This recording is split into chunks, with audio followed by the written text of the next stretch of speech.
नमस्कार प्रिय दर्शक यही समय आपण मानक मु पुनर्बार ओडिया साबा स्कूल लेसन स्टडी शिक्षा रे स्वागत करे। प्रिय दर्शक आमने प्रत्येक सप्ताह परमेश्वर वाक्य शिखुछु।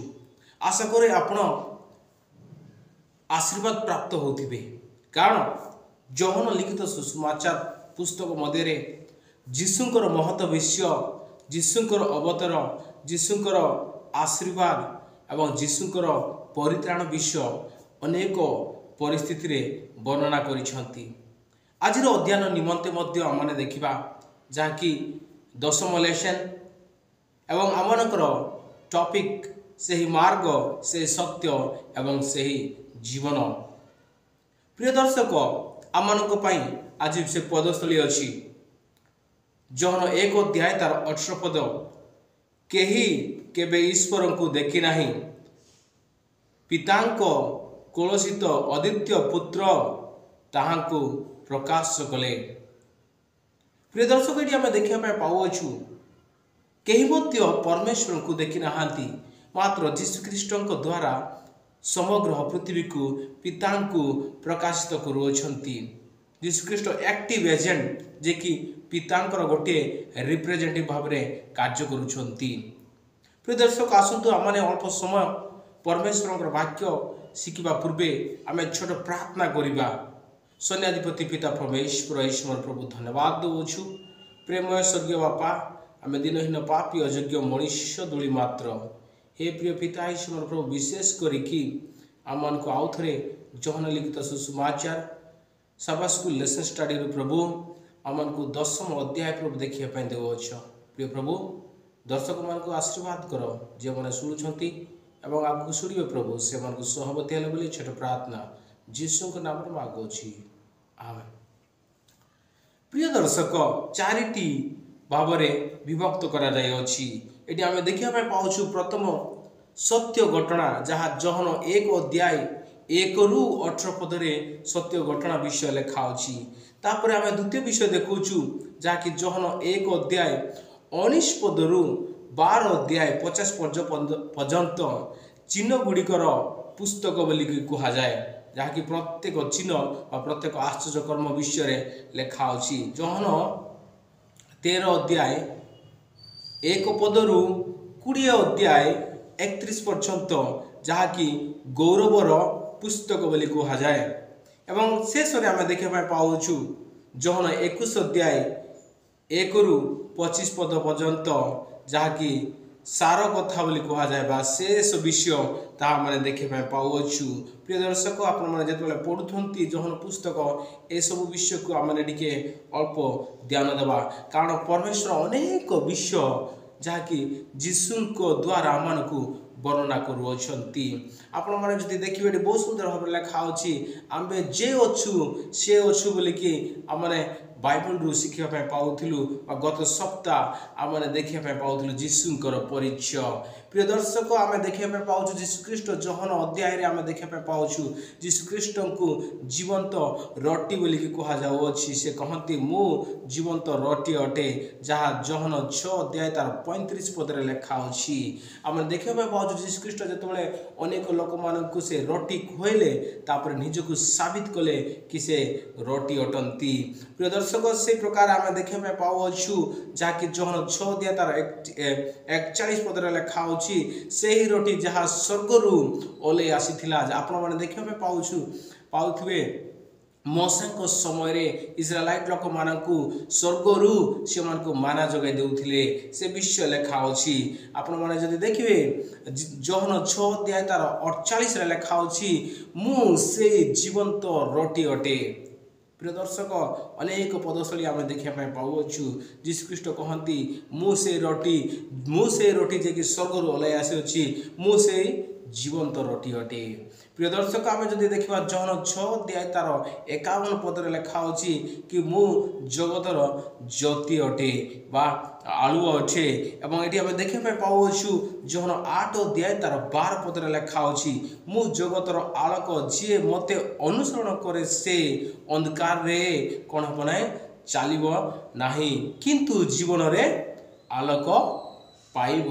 ପ୍ରିୟ ଦର୍ଶକ, ଆପଣ ଯଦି ଅନ୍ଧକାର ଦୁନିଆରେ ବା ଅନ୍ଧକାରରେ ହଜିଯିବା ପାଇଁ ଚାହୁଁନାହାନ୍ତି, ହେଲେ ଆପଣମାନେ ସେ ଆଲୋକରେ ଚାଲିବା ପାଇଁ ଚାହୁଁଛନ୍ତି, ହେଲେ ଯୀଶୁଙ୍କର ବାକ୍ୟକୁ ଆପଣ ଧ୍ୟାନ ଦେବା ପାଇଁ ପଡ଼ିବ, ଶୁଣିବା ପାଇଁ ପଡ଼ିବ। ପ୍ରିୟ ଦର୍ଶକ, ଏଠି ଆମେ ଯଦି ଦେଖିବା ବହୁତ ସୁନ୍ଦର ଭାବରେ ଲେଖା ଅଛି।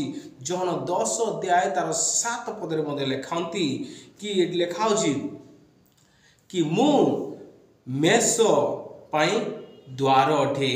I am the gate for the sheep. ଆମେ ଦେଖୁଛୁ ହଜି ଯାଇଥିବା ମେଷକୁ ପୁନର୍ବାର ଫେରାଇ ଆଣୁଛନ୍ତି। ସେହି ପ୍ରକାର ଆମେ ଦେଖୁଛୁ ମେଷର ପ୍ରବେଶ ଦ୍ୱାର ହେଉଛନ୍ତି ଯୀଶୁଖ୍ରୀଷ୍ଟ। ଆପଣଙ୍କୁ ଏବଂ ମୋତେ ମେଷ ବୋଲି କୁହନ୍ତି। ସେ ମେଷ ଉତ୍ତମ ମେଷପାଳକ ଗେଟ୍ ସଦୃଶ ମଧ୍ୟ ଠିଆ ହୋଇଛନ୍ତି।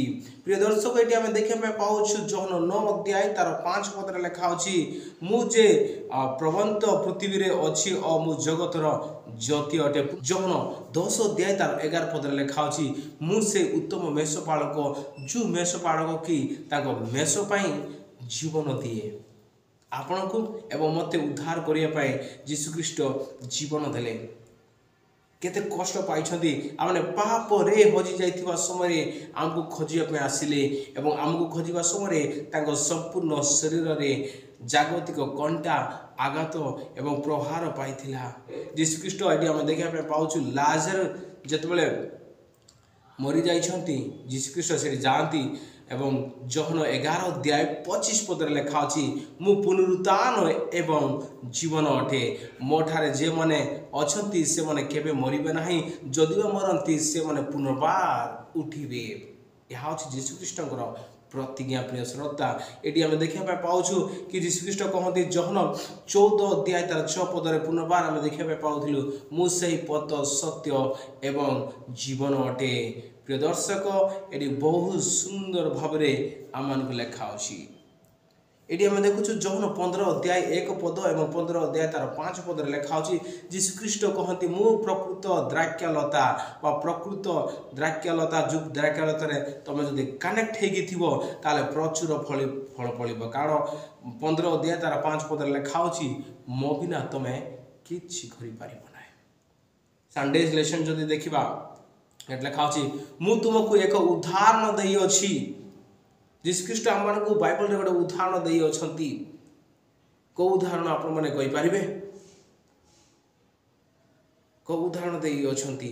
ଯେଉଁ ଉଦାହରଣ କି ଆମମାନେ ଅନ୍ୟମାନଙ୍କୁ ଦେଖାଇ ପାରିବା। ଜହନ 13 ଅଧ୍ୟାୟ 1ରୁ 20 ଯଦି ଆମେ ଦେଖିବା, କ'ଣ ଏସବୁ ଘଟୁଅଛି, ଯାହାକି ଗୋଟେ କାହାଣୀ ସଦୃଶ ଆମମାନଙ୍କୁ ଗୋଟେ ବହୁତ ଗୁରୁତ୍ୱପୂର୍ଣ୍ଣ ଶିକ୍ଷା ଯୀଶୁଖ୍ରୀଷ୍ଟ ଲେଖୁଛନ୍ତି। ନିସ୍ତାର ପର୍ବ ଶେଷ ସମୟରେ ଆମେ ଦେଖିବା ପାଇଁ ପାଉଛୁ ଶୈତାନ ଜିହୁଦାଙ୍କ ହୃଦୟରେ ପ୍ରବେଶ କରୁଛନ୍ତି ଏବଂ ଏଠି ନିସ୍ତାର ପର୍ବ ସମୟରେ ଶିଷ୍ୟମାନେ ସମସ୍ତେ ଯୀଶୁଙ୍କ ବାକ୍ୟ ଅନୁସାରେ ବା ଯୀଶୁଙ୍କର କଥା ଅନୁସାରେ 2 ଜଣ ଯାଇକି ସେମାନେ ରୁମ୍ ପ୍ରସ୍ତୁତ କରୁଛନ୍ତି ନିସ୍ତାର ପର୍ବ ପାଇଁ।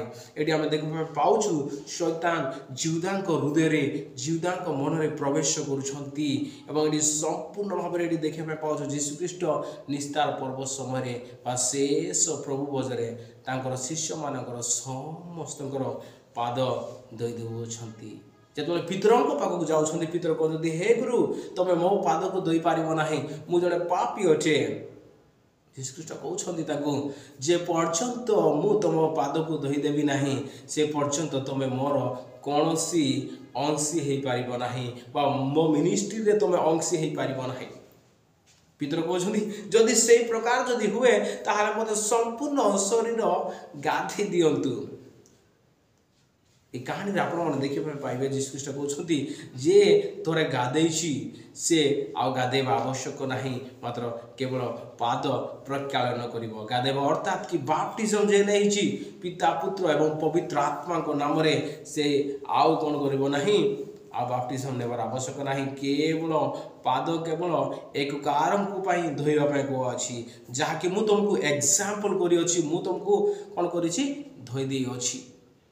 ସୈନ୍ୟାଧିପତି ପରମେଶ୍ୱର ଯୀଶୁଖ୍ରୀଷ୍ଟ ଯିଏକି ମଣିଷ ରୂପ ନେଇଛନ୍ତି, ସେ କହୁଛନ୍ତି 13 ଅଧ୍ୟାୟ ତାର 15ରେ, ମୋତେ ତମେ ଗୁରୁ ବୋଲି ଡାକୁଛ, ମୁଁ ଯେମିତି ତମର ପାଦ ଧୋଇ ଦେଉଛି ସେପରି ତମେ एककारर पाद धोइब।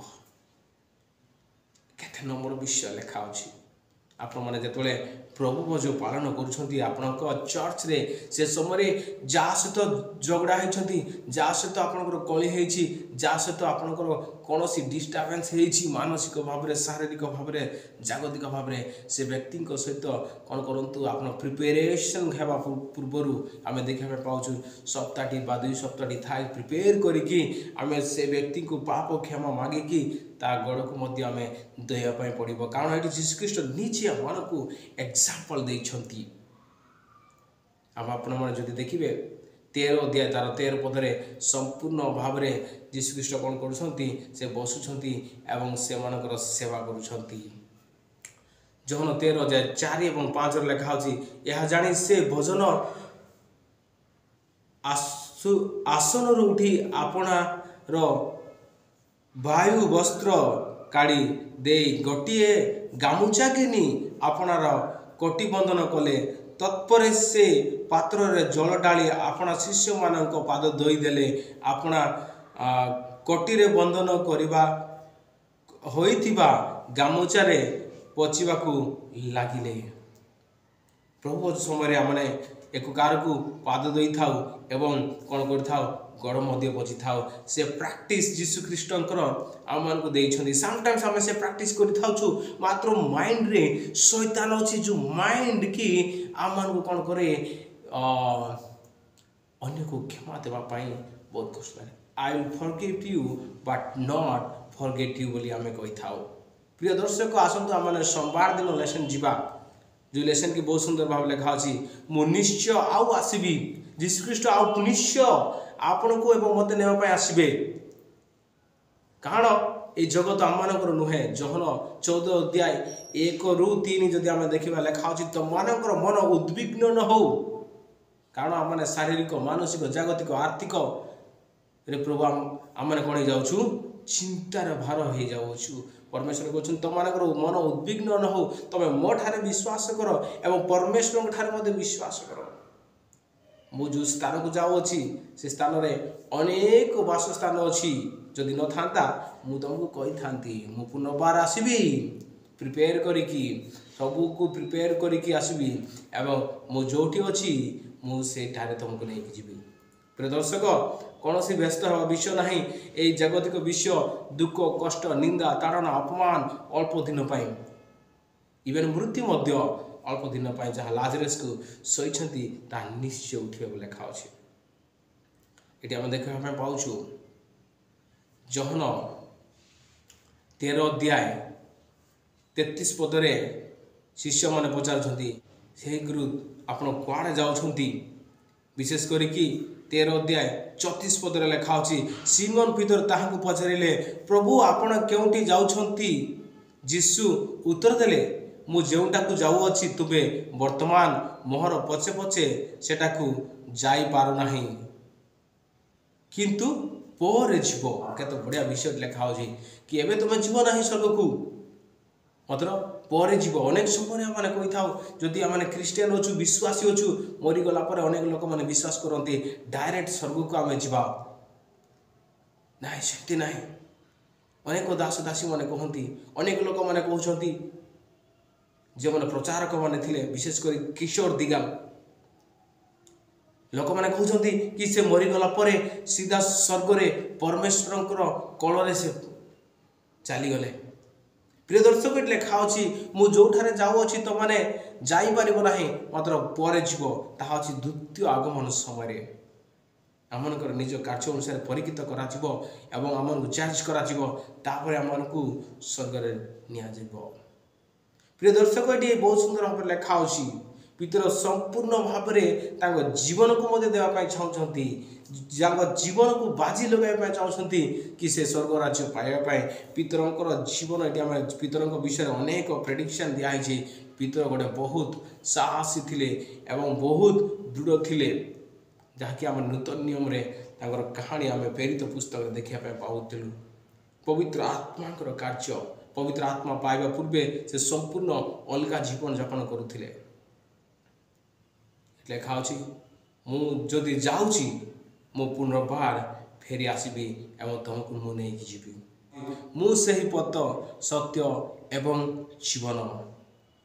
आपण मैंने देखा पाँच जहन 14 अध्याय 5 एवं 6 लेखा अच्छी तोमा कौन पचारुंट जीशु को एवं जीशु कौन उत्तर दौरान तोमा को तोमा ताहां को पचारे अर्थात जीशु को पचारे प्रभु आपण क्यों स्थान को जाउछंती ताहा आम माने जानुना तथा बा किपरि जानी पारिबु। जीशु ताहां को कहले मु सत्य सत्य कहूअछि मो दे न गले पिता निकट को कई जाए ना। देखा पाऊलु पितर पचारुंट तोमा पचारुंट इवेन फिलिप मध्य पचारुंट हे जीशु हे गुरु तुम पिता को आम को देखाओ तुम बापा को आम को देखाओ। जीशु ये आम को देखा उत्तर दौरान जहन 14 अध्याय 7 ରୁ 11 जदि आप पढ़े मु केते काल तुम सहित रही केते काल तुम मैंने मत विश्वास करना जे मत देखिए से मोर पिता को देखिए मत जे देखिए मो प्रेरणकारी को सी देखिए।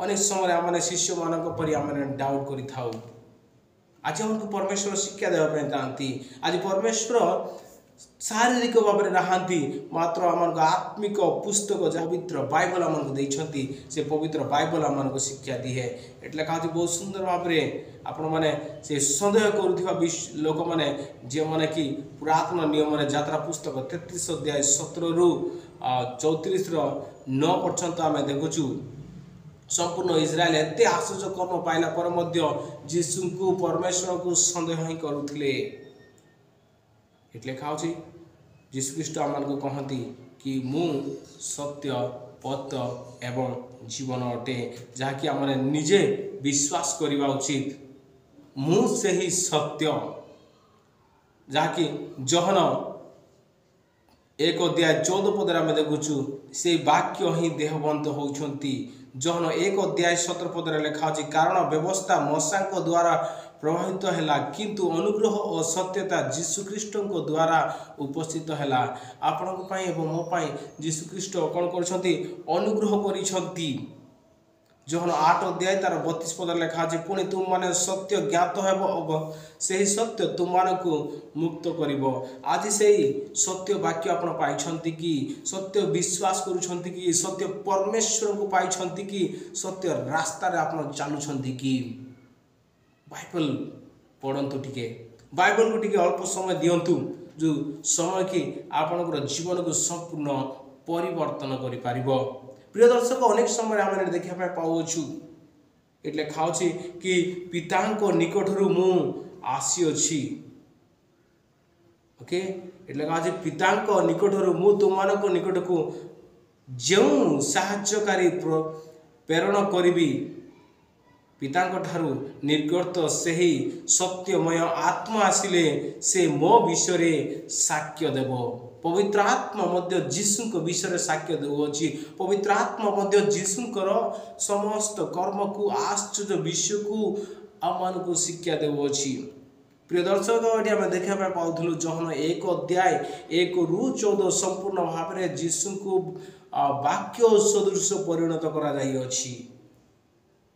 प्रेमय परमेश्वर आपण मोपाई केते महत्व आश्चर्य कर्म कारण दृश्य और अदृश्य स्वर्ग और पृथ्वीर समस्त विश्व ताहांक द्वारा सृष्टि होइथिला सिंहासन की प्रभुत्व की अधिपतित्व की कर्तापण समस्त ताहांक द्वारा और ताहांक निमंते सृष्टि होइछि समस्त विश्व सृष्टि हेबा पूर्व से अछंती और ताहांक ठारे समस्त विश्व अस्तित्व अच्छी जीशुख्रीष्ट महान अटंती ये देखा पाऊँ स्वर्ग पृथ्वी एवं पार्थिव समस्त विश्व जहाँ प्रमाण देखुं सब विश्व जीशुख्रीष्ट द्वारा सृष्टि कराई जहाँकि जहन 1 अध्याय तार 3 पद लिखा अच्छी पृथ्वी आपण मैंने जेते देखुं से समस्त विश्व परमेश्वर सृष्टि कर जीशुख्रीष्ट सृष्टि कर प्रेम पिता मान केते महान विषय दर्शाउछंती